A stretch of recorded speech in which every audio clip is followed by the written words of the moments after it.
আল্লাহ তাআলা যার রিজিক দিছে এর বেশি কি আমরা কেউ খাইতে পারবো? এর কেউ কমাই দিতে পারবে? কথা মনোযোগ দিয়ে শোনো কেমন, এটা তোমার কাজে আসবে।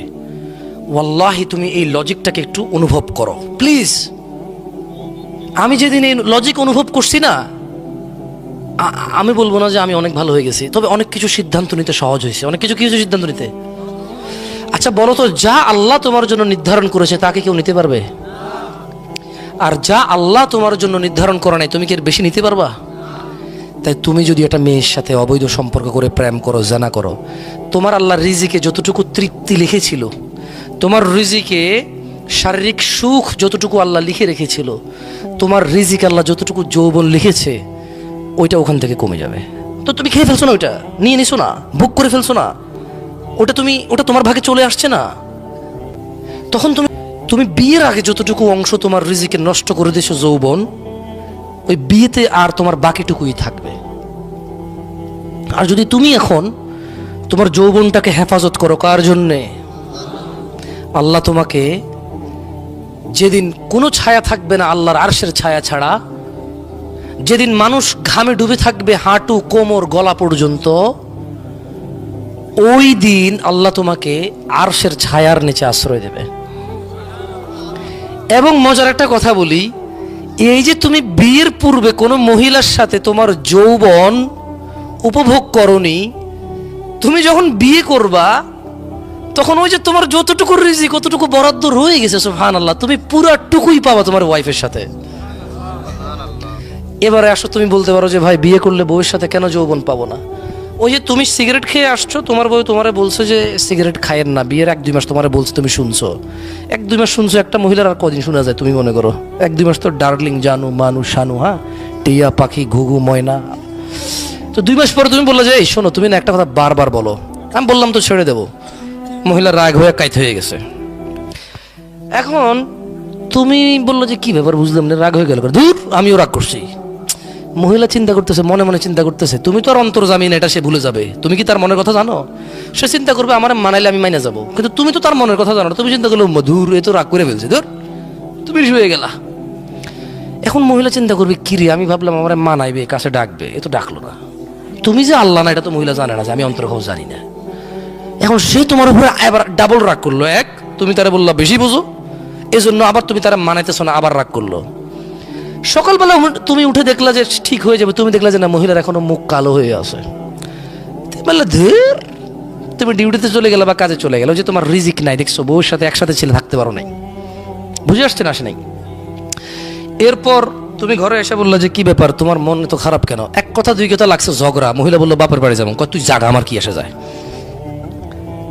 মহিলা বাপের বাড়ি চলে যাবে, ভাইয়ের ফোন দিচ্ছে, ভাইয়া তো ওর নেতা, ওর ভাই তো নেতা, ওর ভাই পয়সাওয়ালা ব্যবসায়ী, ওর ভাই অনেক হ্যাডামওয়ালা মানুষ। কি তোর এরকম বলছে, চলে আয়, লাগবে না এরকম জামাই ঘর করা। তো কিভাবে? আচ্ছা আমরা আসতেছি। এখন তুমি বুঝে উঠতেছো না যে কি হইতেছে। এটা 2-4 কথার মধ্যে সে রাগ করলো, আমি তো বুঝলাম না। পরে তুমি চিন্তা করলা যে ধর, এত রাগ, কথায় কথা রাগ, কতক্ষণ মানামো? তুমিও বাইকে বসলো, যা যা যা। 2-3 মাস চলে গেল। এবার তোমার আব্বা বলে যে বউডারে নিয়ে আসতে হবে রে। তুমি বলা দূর আব্বা, বাদ দেন তো, কত এরকম আসে যায়। ওই যে তোমার রিজিক আগেই তুমি নষ্ট করেছো, দেখছো? বিবাহিত হয়ে তুমি ব্যাচেলার হয়ে পড়ে আসো। আযাব, আর আল্লাহর আযাব। তোমার রিজিকে নাই তো তুমি কোত্থেকে আনবা? এরপর তোমার বউ তোমার সরি মরি মেসেজ দিচ্ছে, তুমি ব্লক করে রাখছো। তোমার বোনেরও তো তোমার মতো কারো কাছে বিয়ে দাও না। তোমাদের মধ্যে কেউ আসো যে তার বন্ধুর সাথে বোন বিয়ে দিবা?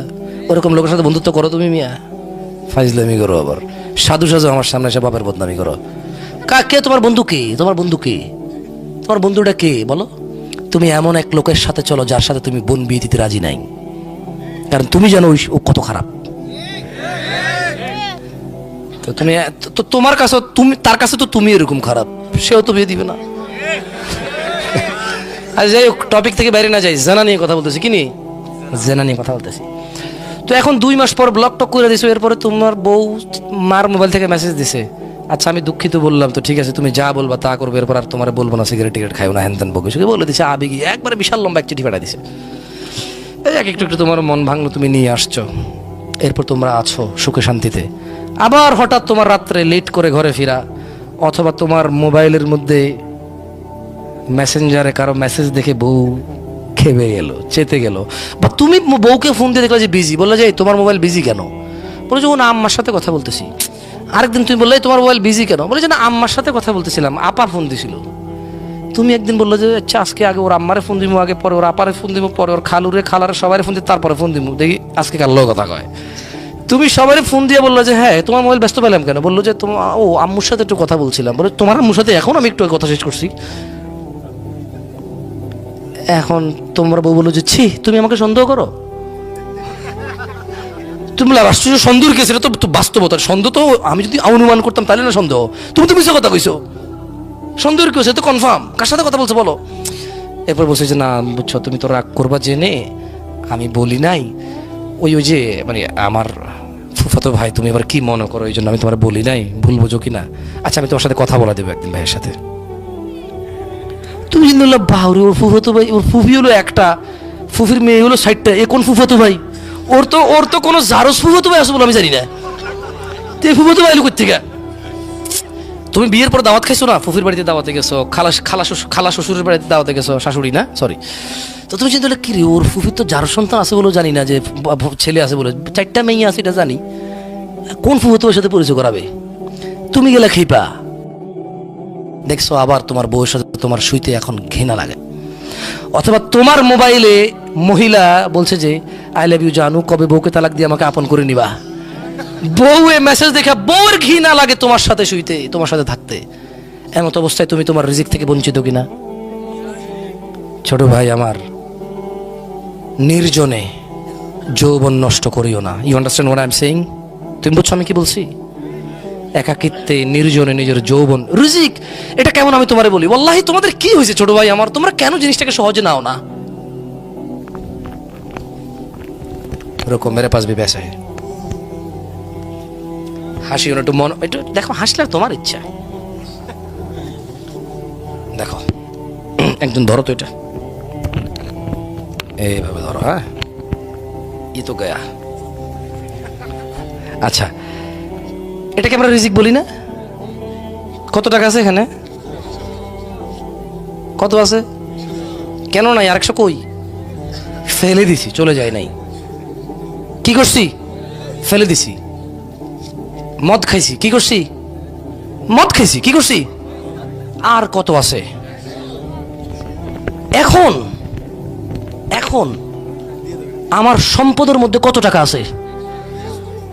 এই 100 টাকা ঘষাঘষি করলে এই 100 টাকা কি দিন রাত 24 ঘন্টা ফু দিলে 200 হবে? বালিশের নিচে রেখে দিলে, ফজরের পরে উঠে বগলের নিচে রেখে দৌড়াদৌড়ি করলে, হ্যাঁ হবে? 200 হবে? তো যৌবনটা তো এমন, তোমাকে আল্লাহ যতটুকু দিছে তুমি ওয়াশরুমে ফেলে দিচ্ছ। দেখো ছোট ভাই আমার, আল্লাহ নবী সাল্লাল্লাহু আলাইহি সাল্লাম বলছে লা ইয়াজনি জানি, এত কথা বলি না তো প্লিজ। লা ইয়াজনি জানি, কোন জেনাকারী হিনা ইউজনি, জেনা করে না, ওয়া হুয়া মুমিন, ঈমানদার থাকা অবস্থায় কোন জেনাকারী জেনা করে না। তার মানে যখন মানুষ জানা করতে যায় তার সাথে তার ঈমান থাকে না। যৌবন একটা রিস্ক, অবৈধ পথে। আপনি একটা জিনিস জানেন? আচ্ছা পৃথিবীতে এমন কোন জায়গা আছে যেখানে ছোট ভাই তুমি ঢুকে গেলে আল্লাহ তোমাকে দেখবে না? এরকম আছে? পানির নিচে, হোটেলে, গাছের নিচে, ছাদের উপরে, রাত্রিবেলায় আল্লাহ দেখবে না? দেখবে না? তো আল্লাহর নবী তো বলছে, আয়েশা রাদিয়াল্লাহু তাআলা আনহা বলছে যে ইয়া উম্মাতা মুহাম্মদ, হে উম্মতে মুহাম্মদরা, মা আহাদুন আগয়ারা মিন আল্লাহ, তোমাদের মধ্যে আল্লাহর চাইতে অধিক মর্যাদার কারণ নাই। আইয়ারা আবদাহু ওয়া আমাতাহু তাজনি, আল্লাহ তার কোন বান্দা বান্দিকে জিনা করা অবস্থায় দেখতে চায় না। কি অবস্থা দেখতে চায় না? তো তুমি যে জানা করতেছো, ওই যে রিজিক তোমার কাছে ছিল 300 টাকা, 200 টাকা ফেলে দিছো, এবার সকালবেলা ডাক্তারে যতই বলুক বগল নেচে রসুন নিয়ে দৌড়ান, লাভ হবে না। যা ছিল তা তুমি ফেলে দিয়েছো, যা ছিল তা তুমি উপভোগ করে ফেলেছো। তবে আল্লাহ তোমার জন্য হালাল ব্যবস্থা রেখেছিল। কি রেখেছিল? আল্লাহ তোমার জন্য প্লেট রেখেছিল, ওখানে তুমি খাবে, তুমি পায়খানার উপরে খাদ্য রেখে তারপরে খেয়েছো। আল্লাহ তোমাকে যৌবন দিয়েছে, একটা মেয়ের সাথে তোমার বিয়ের আল্লাহ তোমার তকদির দিয়েছে, সময় এসেছে ওই মেয়ের সাথে তোমার বিয়ে হয়েছে। আল্লাহ তোমার যতটুকু যৌবন লিখে রেখেছিল তুমি ওর সাথে উপভোগ করতে পারতা হালাল ভাবে আল্লাহকে সন্তুষ্ট রেখে, অথচ তুমি হারাম ভাবে যৌবন নষ্ট করেছো। ছোট ভাই, ভাইরে, জানা থেকে তুই বাঁচতে পারবি না যদি তুই প্রেম না ছাড়িস। বিশ্বাস কর, যতদিন তোর সিম কার্ডটা তুই খুলে খুলে চেঞ্জ করবি ততদিন তুই জানা থেকে বাঁচতে পারবি না ভাই আমার। একটা লোক হাতে মদের বোতল, হাতে কি, লোকটা মদ খায়, কি খায়? এখন সে বলল, হুজুর আমি মদ খাওয়া থেকে বের হতে চাই, কিভাবে বের হব? উত্তরটা সহজ না, মদের বোতলটা ছেড়ে দে আর ধরিস না। উত্তর কি এর চেয়ে ব্যতিক্রম কিছু হবে? হাজার হাজার ছেলে পেলে আমাকে প্রশ্ন করে আমি প্রেম করি কিভাবে বের হব। ও বেটা, মদ হারাম, বের হতে হলে খাওয়া বন্ধ করে দিতে হয়। জানা ব্যভিচার, প্রেম হারাম, বের হতে হলে ছেড়ে দিতে হবে। মদকে হালাল করার চিন্তা করলে চলবে? তো প্রেমকে হালাল করার চিন্তা কেন করো তোমরা? ও এই ছোট ভাই আমার, এই কত কত বোকা, আহা কত বিবেকহীন, অথচ সফটওয়্যার ইঞ্জিনিয়ার, অথচ ডাক্তারি পড়ে, অথচ মাশাআল্লাহ ও অনেক ভালো বিচক্ষণ। ও বলে যে প্রেম করে পরে বিয়ে করলে হালাল হয়ে যায়। আরে ভাই, একটা গ্লাসের মধ্যে তুমি মদ ঢালছো, মদ খাইছো, হারাম না হালাল? পরে তুমি একই গ্লাসে ধুয়ে পানি ঢেলে খাইছো, হালাল না হারাম? তো আগে যে মদ খাইছো ওটা হালাল হয়ে গেছে? গ্লাস তো একটা, গ্লাস কয়টা? গ্লাস কয়টা? তো আগে মদ খেয়েছো, এরপর ধুয়ে পানি খেয়েছো, দুধ খেয়েছে ওটাতে, তাই বলে কি আগে যে মদ খেয়েছো ওই মদ হালাল হয়ে যাবে? তদরূপ মেয়ে একটা, বিয়ে না করে সম্পর্ক রেখেছো, হারাম। মেয়ে একটা বিয়ে করে সম্পর্ক করলে আগের হারাম হালাল হবে না, ওটা গুনাহ থেকে যায়। ওটা কি থেকে যায়? ওটার জন্য মাপ চাইতে হবে। যেমনটা বিয়ে না করলে মাপ চাইতে, তুমি এই মেয়েকে বিয়ে না করলে এমনটাই মাপ চাইতে হবে। এই মেয়েকে বিয়ে না করলে যেমনটা গুনাহ, এই মেয়েকে বিয়ে করলো আগের অন্যায়গুলো একেবারে শতভাগ সেম অপরাধ। ভাই আমার, ভাই আমার, লা ইউজনি জানি হিনা ইউজনি ওয়া হুয়া মুমিন।